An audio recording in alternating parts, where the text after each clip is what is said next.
Bom dia a todos.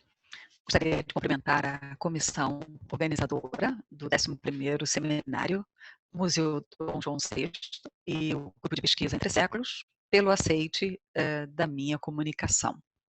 Meu nome é Márcia Valéria Teixeira Rosa, sou professora de História da Arte na Unirio para as escolas de Museologia e Biblioteconomia e coordeno um projeto de extensão Igrejas Históricas no Rio de Janeiro. Hoje eu vou apresentar para vocês um desdobramento da minha tese de doutorado sobre o acervo de pinturas de retratos na Irmandade do Santíssimo Sacramento da Candelária, que eu defendi pelo programa de pós-graduação em Artes Visuais na EBA UFRJ.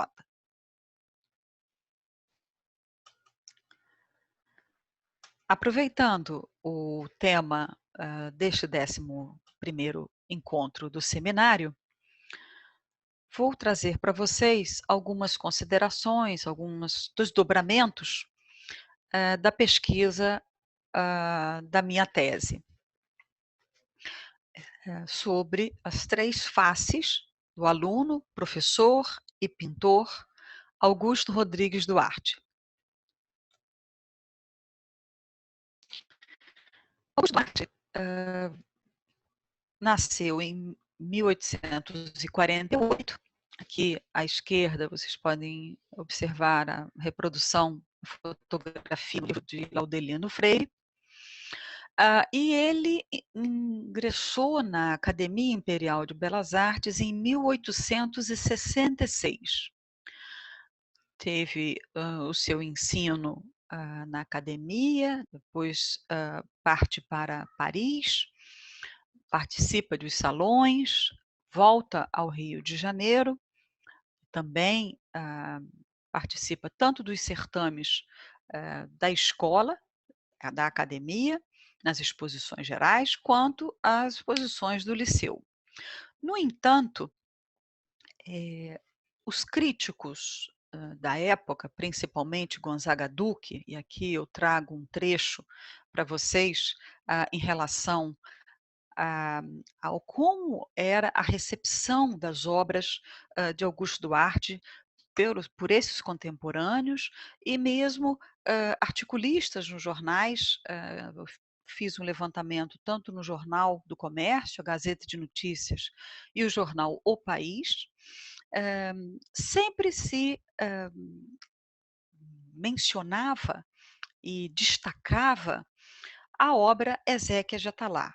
E ao longo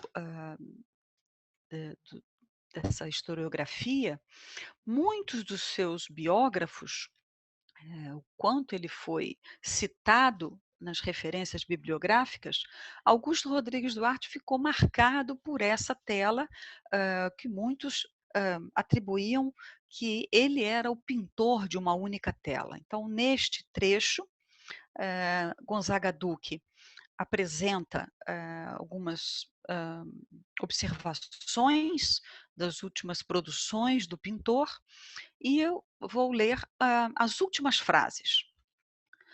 Mas longe estão de recordar o autor das Ezequias de Atalá, essa grande tela pintada em Paris e que prometia um artista de primeira ordem.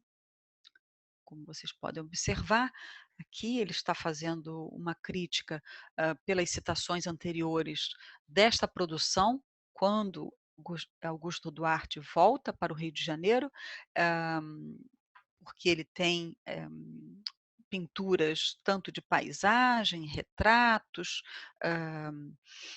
mas, segundo Gonzaga Duque, nada era comparado ao quadro histórico que Augusto Rodrigues Duarte tinha sido laureado. No entanto, aprofundando esse levantamento dessa crítica da época sobre a obra do pintor, eu encontrei este artigo que toma praticamente 2/3 da primeira página da revista Semana, de agosto de 1941, em que Skragoli Doria faz um detalhado resumo da biografia do pintor desde os primórdios, no ensino da academia, passando por algumas produções do pintor, não só, aqui no Rio de Janeiro, mas quando ele vai para Paris, das cópias que o artista executou, e ao o seu retorno. E aí, podemos observar que, Ezequiel Attalá está destacado no texto em negrito, porque o artista, o articulista fala da obra, mas ele faz uma crítica diretamente, aos críticos da época de, Augusto Duarte, mais precisamente a Gonzaga Duque. Num trecho, ele, menciona que no Rio de Janeiro, na Academia das Belas Artes, foram lhe dados 4 prêmios e 2 medalhas de ouro. O meio artístico de Paris conferiu-lhe 4 medalhas. 2 vezes expôs Duarte na capital francesa, onde não vence quem quer. No Salão de Paris, em 1877, figurou o quadro de Duarte interior da Galeria de Apolo, no Louvre. Na Exposição Universal, ainda em Paris, em 1878, nova tela de Duarte, Ezequias de Attalá. Então, podemos observar que Augusto Duarte, tanto no Rio de Janeiro quanto em Paris, ele manteve-se afinado com uma produção intensa, participava dos certames tanto lá quanto aqui, e como o próprio articulista reforça, né, não vence quem quer, então significava que também na França ele foi avaliado, positivamente a sua produção e, portanto, Ezequiel Attalá sempre, se ressaltava, né, aos olhos da crítica contemporânea. Mas Scrigoli Doria continua. De vez no Rio de Janeiro, o artista não descansou à sombra dos louros colhidos, conforme frase feita. Instalou estúdios na Rua dos Ourives, de onde saiu a pintar sítios próximos da cidade carioca ou pontos mais distantes. Dedicou-se também ao retrato e à natureza morta. Então, o retrato a óleo, como lembrança de família ou oferecido a personagens, muito proveitoso a pintores do tempo, satisfazendo a palheta, afeições de lar ou vaidades em público.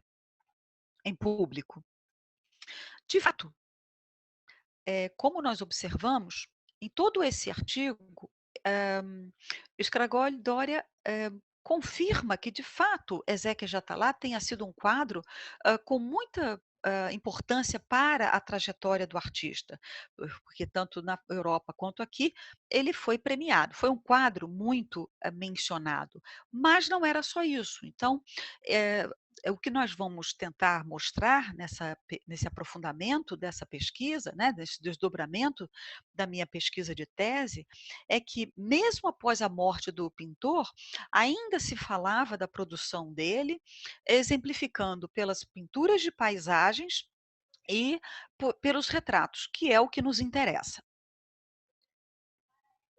Então começamos a primeira trajetória, o início da trajetória do artista enquanto aluno. Então vamos mostrar aqui, alguns detalhes, hã, da fase dele enquanto artista, enquanto aluno da Academia Imperial de Belas Artes.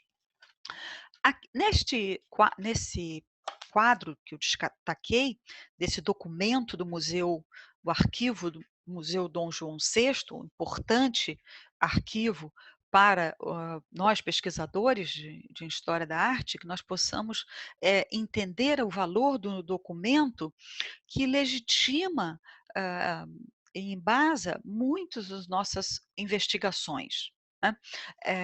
Ele é matriculado inicialmente na aula de desenho, figurado, e ele se destaca, tanto que no campo das observações, é mencionado que ele ganha prêmios, tanto no segundo semestre como um prêmio ao final, do ano. Nesse período ele entra em 1866, conforme eu mencionei, e, ficará participando das exposições, os certames da academia até 1874. A professora Ana Maria Tavares Cavalcante, em estudos sobre os bolsistas, da academia e os bolsistas do imperador Dom Pedro II, ela não registra, portanto, ela não, confirma que Augusto Rodrigues tenha sido pensionista. Então, de fato, hã, confirmamos o que Fernanda Pita, em crítica mais recente, afirmou que Augusto Rodrigues Duarte foi para Paris, a partir de 1874, não como pensionista, mas sim às suas próprias expensas. Na imprensa, carioca também foi registrado esse período, em que ele esteve em Paris, além da vasta documentação que Fernanda Pita, traz no período estudado em Paris. Aqui a imprensa carioca fala apenas de 2 exposições, a de 1878 e a de 1882, na exposição do Liceu de Artes e Ofícios. Bom, hã, ainda no período que estava na França, Rodrigues Duarte envia para o seu sogro, o senhor Vitorino José Leonardo, a obra Antíope, que é uma cópia, que ele havia feito em Paris, e ele encarrega o sogro da venda desta cópia para a Academia Imperial de Belas Artes. Como, os senhores podem ver na nesse documento do Museu Dom João VI, quem recebe é Antônio Tolentino. Passamos agora à segunda fase, do artista, a fase de professor. Augusto Rodrigues Duarte participou do corpo docente do Liceu de Artes e Ofícios, hã, sempre na aula de desenho de figura, e os relatórios eram, apresentados, e publicados nos jornais, como eu já citei, Jornal do Comércio, Gazeta de Notícias e O País. E aqui eu trago um trecho para vocês verem, à esquerda, no Liceu do Engenho Velho, onde ele ministrou aulas de desenho para as mulheres, e aqui à direita, no Liceu de Artes e Ofícios, no centro, ele ministrava as aulas para os homens. Nesse relatório, Bittencourt da Silva fazia uma tabela com o número de aulas ministradas e o número de faltas justificadas e as faltas não justificadas. Então, podemos entender que era publicado nos jornais, o andamento, como uma prestação de serviço à sociedade, da carreira, do corpo docente. Então, em destaque aqui, as aulas em que, Augusto Rodrigues Duarte, hã, ministrou a quantidade de 6 aulas e muitas faltas não justificadas por questões de saúde. Então, passamos para a terceira e última fase do pintor, e a qual mais nos interessa. Aqui, como eu havia falado, a produção mais mencionada pelos historiadores, a obra Ezequias de Atalá, que atualmente está no acervo do Museu Nacional de Belas Artes. Mas, pela provocação vista no artigo de Scrigoli Doria, nos interessava então investigar que outra produção foi essa que o pintor elaborou no momento em que ele retorna ao Rio de Janeiro. E propomos, então, uma revisão da trajetória do artista. Bom, 1879 é o ano que ele volta para o Rio de Janeiro e logo participa da 25ª Exposição Geral de Belas Artes, com 12 telas. Nesse evento, ele ganha a medalha de ouro e entre as 12 telas apresentadas, uma foi identificada, que é o retrato do Dr. Bezerra de Menezes. Então aqui eu trago um anúncio do Jornal do Comércio de março de 1879, onde nós podemos ver que o articulista apresentou detalhes de toda a exposição, fazendo um passeio para que as pessoas, o público, pudesse acompanhar e incentivar a visita à exposição, e Augusto Rodrigues Duarte é destacado justamente por esse retrato de Bezerra de Menezes, porque, segundo o articulista, Duarte sido muito verdadeiro no que diz respeito à semelhança na fisionomia do retratado. Portanto, o artista está na verdadeira senda, ou seja, num verdadeiro caminho do que era a retratística, do século XIX. Interessa-nos também, então, portanto, os retratos executados para as irmandades religiosas e ordens terceiras no Rio de Janeiro. Aqui eu trago para vocês, 2 telas executadas pelo pintor para a Irmandade do Santíssimo Sacramento da Candelária. O retrato à esquerda do bispo Dom Antônio do Desterro Malheiros e do vice-rei Conde da Cunha. Ambas as telas executadas em 1880 e foram inauguradas na ocasião da festa da Santíssima Trindade no Hospital dos Lázaros, em homenagem a esses 2 beneméritos que favoreceram a Irmandade a administração do Hospital dos Lázaros, que cuidava de leprosos. Ah, Em outra irmandade, a Nossa Senhora das Neves, Augusto Rodrigues Duarte retrata Albino Joaquim da Silva e apresenta a tela, expõe essa tela na Galeria Moncada. Então, aqui é interessante observarmos que várias das produções do pintor eram exibidas na galeria não só para atrair mais clientes, mas também favorecia a publicidade do próprio pintor. Para a igreja, para a Irmandade Venerável Terceira de São Francisco de Paula, temos aqui o retrato de Joaquim José do Rosário, executada no ano do falecimento do pintor, em 1808. A tela é inaugurada em maio de 1888, e vocês podem observar na imagem à direita, o corredor lateral à nave da igreja forma o museu que dá acesso à capela de Nossa Senhora da Vitória. Na imagem do museu, o retrato de Joaquim José do Rosário é o terceiro quadro. A outra parte do museu fica na outra lateral da igreja. Joaquim José do Rosário foi vice-corretor do asilo das crianças desvalidas. Então, nós podemos observar que o pintor tira partido de uma composição em que o personagem ocupa toda a tela e ele divide a tela em 2 outros espaços. Por isso, eu destaquei na imagem à direita as meninas do asilo, representadas por Augusto Duarte, fazendo trabalhos manuais. Normalmente, essas crianças órfãs eram acolhidas pelas ordens terceiras e elas recebiam uma instrução, né, que era normalmente oferecida por pintores, né, do Liceu de Artes e Ofícios e também professores da Academia Imperial. Aqui no detalhe da placa, da moldura do quadro, observamos o motivo da homenagem a Joaquim José do Rosário, pelos serviços prestados ao asilo das órfãs. E também gostaríamos de mostrar a vocês as assinaturas.